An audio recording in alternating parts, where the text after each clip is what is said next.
Hello,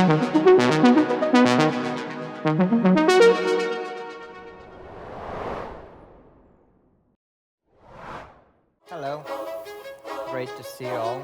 Um, I'm an innovation leader from Volvo Cars and co-founder of the Point Labs. I've been working with XR and simulations for the past 15 years, but I started as a musician. Come from Transylvania, from Romania. I lied to my parents that I'm going to study engineering, but I went to music in Copenhagen. And I became homeless, sleeping in the airport, pretty much like Tom Hanks in the terminal. So, yeah, like usually the title of my talk is called Snap Back to Reality, Here Comes Gravity, some lyrics inspired by Eminem. But it's a bit of a sum up of my experience and career working with emerging tech, dreaming a lot, have long-term visions, but then gravity hits you. You work with a corporation, hey, we don't have budget for this. This technology is for games. We do serious business, we're building cars, or actually working with gravity. So we've been driving with VR headsets, reviewing some designs, and actually gravity hits you. You need to be super careful of, how you implement these technologies in cars. So as I said, I come from a creative background, and then I moved to work with game engines. I worked with Unity in the beginning, and then an eye tracking startup that was acquired by Meta. So for almost all of my career, I was really focused on how do I understand human emotions. I was really inspired by my babushka grandma. She, had 13 kids, lives in the mountains in Romania, and doesn't know how to read, but she's really good at reading people. She has like this gift to read emotions. And I always wondered as like, how is she doing that? What's her algorithm? So I tried to actually study that at uni, researching, patterns that I can detect from eye movement. And suddenly I realized, that wow, this technology can be super useful. Of course, I started with entertainment. I tried to see, okay, how can we adapt certain content, understanding users' behavior better, creating scenarios that would be contextual, that would help user to be more engaged. But after a while, in the campus where we were having the startup, Volvo had a user experience research lab. And they asked me, it's like, hey, you're the guy that works with eye tracking. Do you want to join us to build some simulators and actually look at how can we develop better scenarios for, upcoming future with self-driving cars? So I hated corporations. I didn't like cars. But I was like, why not? I'll give it a try. So I joined to work with them. And I learned that I really needed to align with the view, understand the company's vision before I, jump to solve any problem. I had to understand what the real problems are, because when you work with technologies, especially simulations, VR, game engines, AI, you tend to get into solutionism super fast. So I was like this guy going with a hammer in my hand looking for problems in the company, right? So what I did, I took a janitor room, I put the paper saying out of order, and I started to create my VR empire and innovation lab from there. So every time I saw an executive, I pulled him in. I was like, hey, here's a headset. So that's where they got snapped back to reality. Here's gravity, like showing that, hey, we can actually review the concepts that we are launching soon, not only doing design reviews, but actually being able to interact with scenarios that are beyond cars. Like, how do we simulate the impact that we would have in society? I always wanted to look macro first, not just making yet another car configurator. Because VR is not necessarily like a super novel thing in automotive. Like, we've been using virtual systems since the 80s, right? Because automotive is one of those industries where you actually want to peek into the future and see the concepts that we're building way earlier in the process. So I started to look around. Like, I found out that there are 7 simulator teams. doing the same thing. I found out that there are like two virtual reality teams in design and branding doing pretty much the same thing, same requirements. So I found out of the inefficiencies in a big corporation super fast. But then there was one day when my dad visited me, and he likes cars, and he was so proud that I was working for Volvo. I couldn't care that much, but it's like sure. I got the latest S90. He was driving to Oslo, and I was trying to explain what my work is. So I showed him, hey dad, I built this button, and probably 5 million people will press it in the future. And while I was saying that, I actually realized how powerful, and I felt like this weird weight of responsibility on my shoulders. I said, wow, imagine if I do this beyond entertainment use case that I was doing. Imagine if I tap into eye tracking and the behavior research that I was doing to actually save human lives. Because, Volvo cars, it's about freedom to move in a safe, sustainable, and personal way.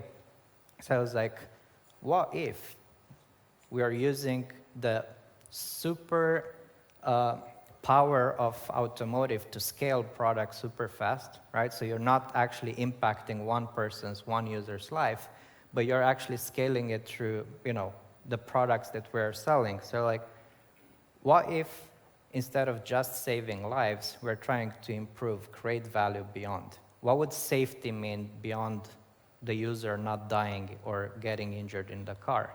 How would that be, system level safety? How can we actually improve a whole city's experience and the metabolism of the city without just thinking about the driver? And we started to do a lot of simulations there, and suddenly I learned that I have to understand how to do creative thinking and critical thinking in the same time. I had to understand that that's where innovation usually happens. I had to learn that you need a box to think outside the box. And for me, automotive was that pretty big box that came with really great challenges, some of them boring, as I said, coming from the creative field, I felt that, okay, there needs to be something way more nuanced, something more challenging to look at on just developing certain technologies, deploying it in a product, see the results after. I saw that actually there is a potential to change behavior of people. So another big lesson was, how do you move from vision to execution? Again, working with these emerging technologies, you tend to, dream a lot, look only at the super positive scenarios, everything that works well. But then when you put it in practice, when you realize that it's not only adopting a technology or acquiring a solution, you actually need to work with the teams, go through iterations, and see where these tools actually make sense, where it actually helps or improves or, creates value in the team. Because striving for efficiency, it's like a double-edged sword. If you're only doing it in one department and you over-optimize it and cater for efficiency, the rest of the pipeline can be clouded. So then you might end up being a bottleneck instead of an enabler, because you're, supra-soliciting the whole system. If you're just making the design department to be efficient, the receiving end, R&D, ergonomics, UX, won't have the capacity to catch up. So in order to create value, we had to do it across the value chain. So we implemented these tools and scenarios that I will show in a bit throughout the company. In order to have really good collaboration, we need to speak the same language. We need to use the same tools. So we're looking how to use these tools as a glue to be able to, create value across the value chain, as I said. And that was super visible really fast when we were able to do it bottom up, right? So I really didn't want to go to the executives and CEO. It's like, hey, I have a vision to build this new innovation lab working with XR, because they will just give me their blessing, maybe some cash, But then I had to do all the hard work downstream, going to convince people, oh, we need to change this tool. We need to move from VRED to Unreal Engine or Unity, or we need to adopt NVIDIA tools.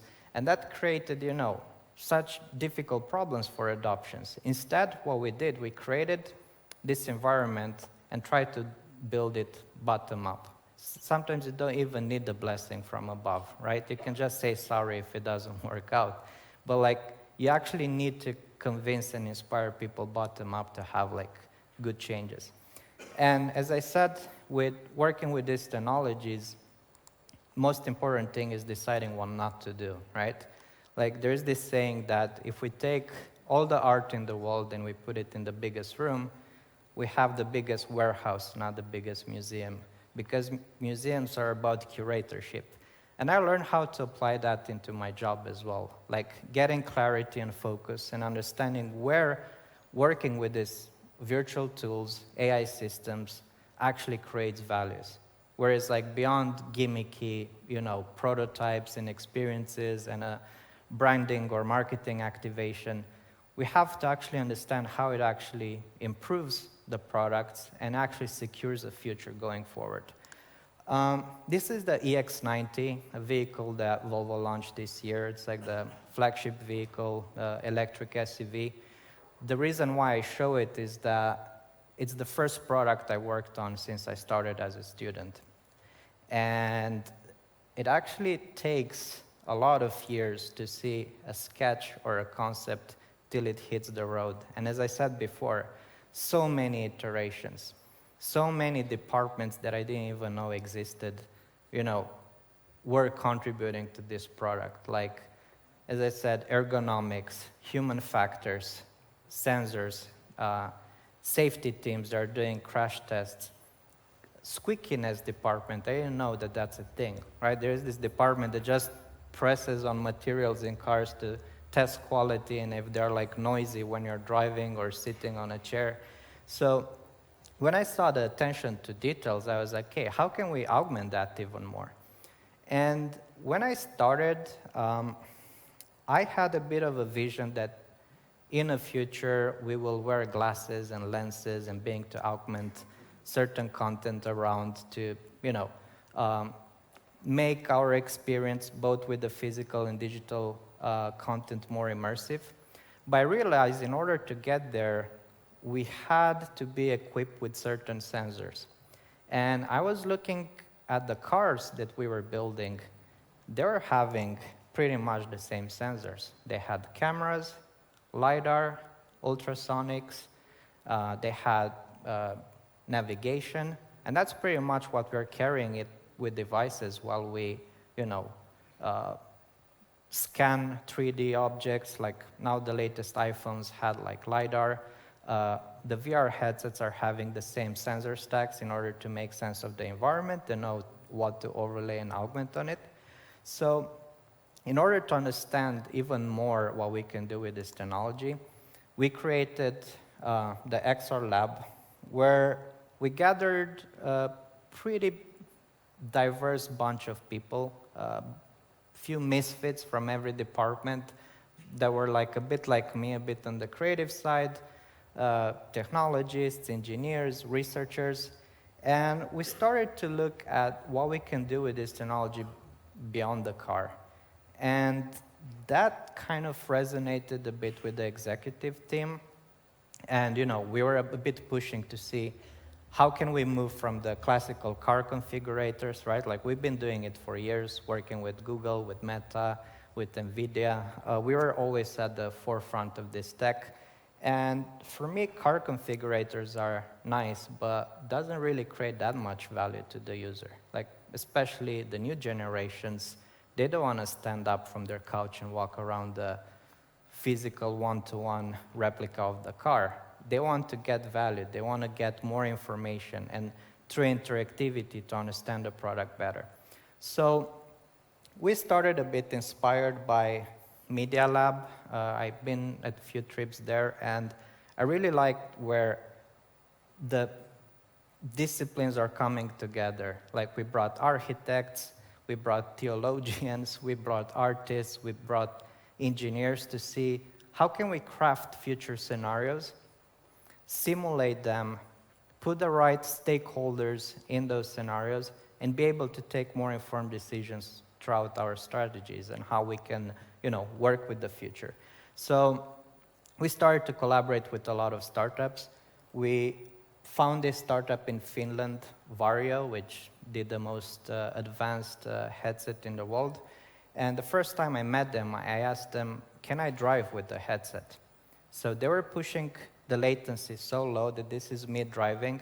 And I made this tool called Tinder for Designers. Basically, you drive an old car and you just swipe left or right, different car concepts, different dashboards, different designs, which shortened the time super fast for us to take decisions on, what concept works, what graphics we should put on the screens, and also testing safety scenarios, like Swedish moose crossing the road, which happens quite a lot, and it's a scenario that it's super dangerous to test in real world, right? So we were able to measure users' reaction and user engagement, because working with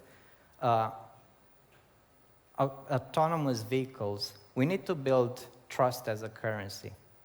The user needs to understand what the car is doing, and the car needs to acknowledge that the user is aware of the situation, so there are no surprises. Then, of course, when COVID started, we also looked at different tools where we can collaborate across different continents like Asia, US, and Europe to build such a complex product. So we were pushing the boundaries here. As you can see, here's a virtual vehicle. You can see the real-time reflections of the environment on it. We were able to drive with it. So the whole process of designing and developing the car shortened a lot. And this, as I said, gave an idea to our executives, because we got a bit of, a lot of attention from the media. We were featured at Adam Savage Tested, which was another dream of mine as a kid. Like, I wanted to be on Mythbusters and to do something that they could actually try to debunk. And what we did, we had a real car and a virtual car on a stage, and we had Adam trying to look at both. And then I could make both disappear and appear, so people were confused. And it's so crazy that it takes your brain about 2 minutes to adapt to the situation. Like, you wouldn't know what's real or not. Like, it can remove cognitive dissonance super fast. So while having these results, we were thinking, okay, we need to think beyond VR. What other areas we can look at? So we started Open Innovation Arena, a bit inspired by Volvo's sharing culture, right? Like, when Volvo invented the seat belt, the 3-point seat belt, they opened the patents with everyone. So we said, we need to work with this type of technologies, more radical, more open. And we thought that in order to have emergence for innovation to happen, we need to have the right diversity in tools, in teams, in ideas that we are working with. So we were starting to ask questions like, what if Volvo would become an energy company? What if safety can mean healthcare in the future, so it's not only for the cars? What if it can tap into cybersecurity? So we needed a bit better resolution to understand how to work with the known unknowns and unknown unknowns, like beyond mobility.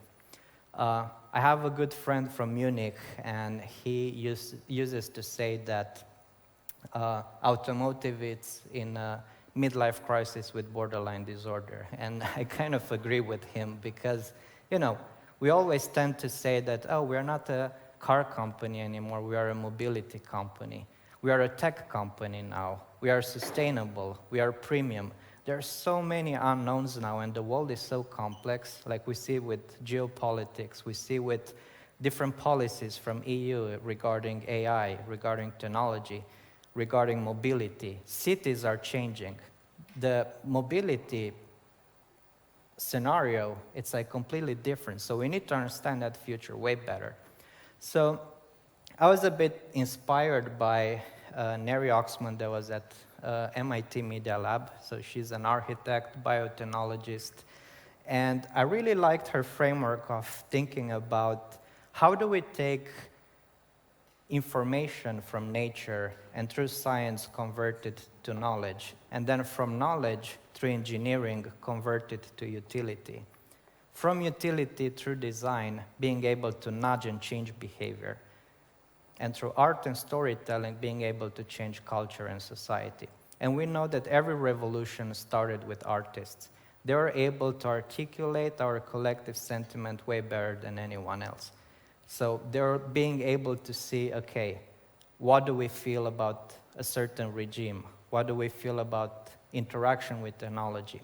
So I understood that we needed to move from learning to understanding, to put the pieces together. So when we created that open innovation arena and we looked at so many unknowns, I said we need a better framework on how we work with innovation. We can't have only human-centric design that we've been doing for decades.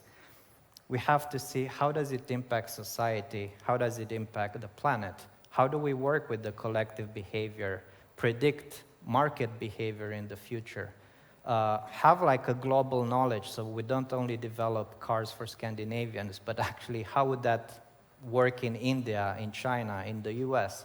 So I called an old friend of mine, and I'm a big fan of him, Alex McDowell.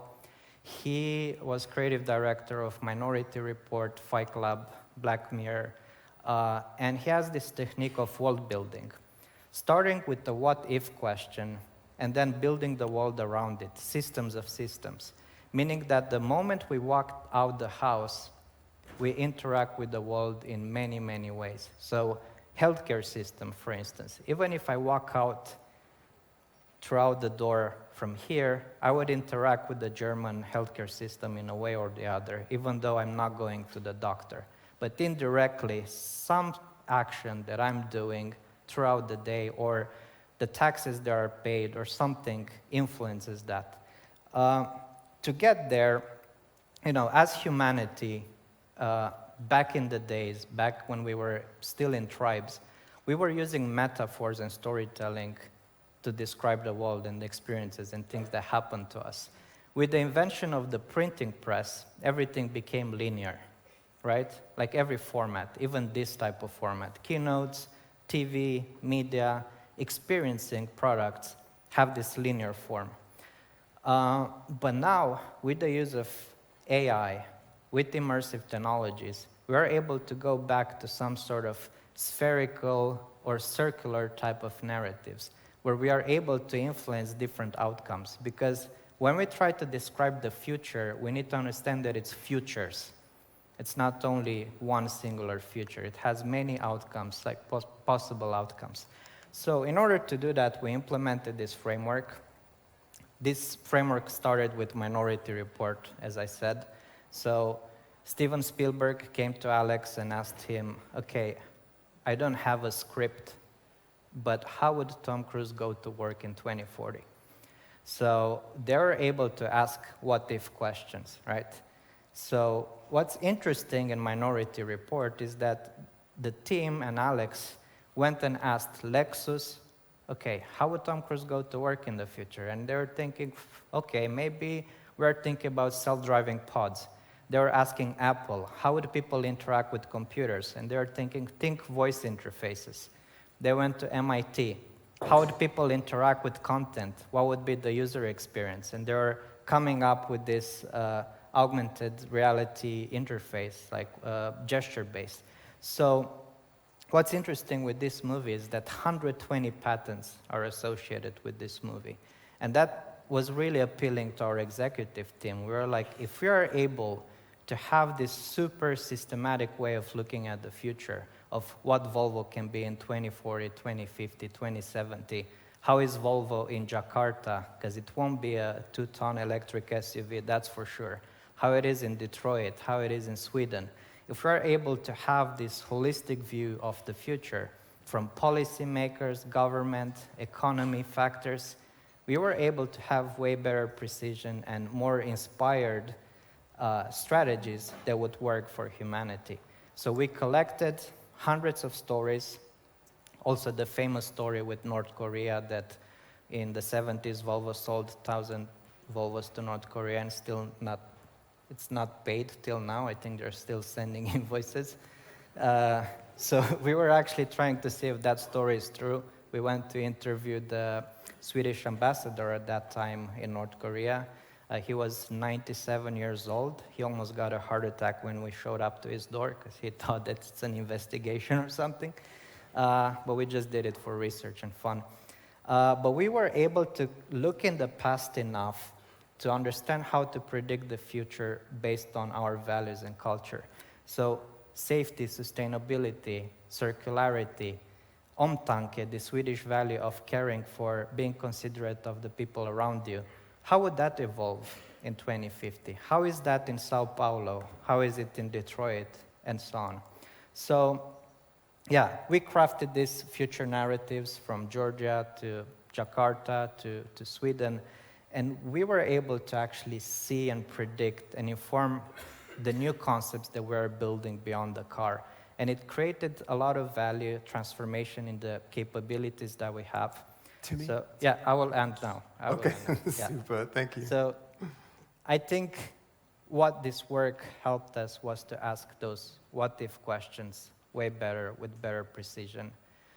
It helped us understand why we are doing what we're doing, because if we lose the sense of the why, no matter what we do, how noble it is, how we want to save the world, that will kill us. So it's always important to have like a good sense of the why. Thank you. That's me.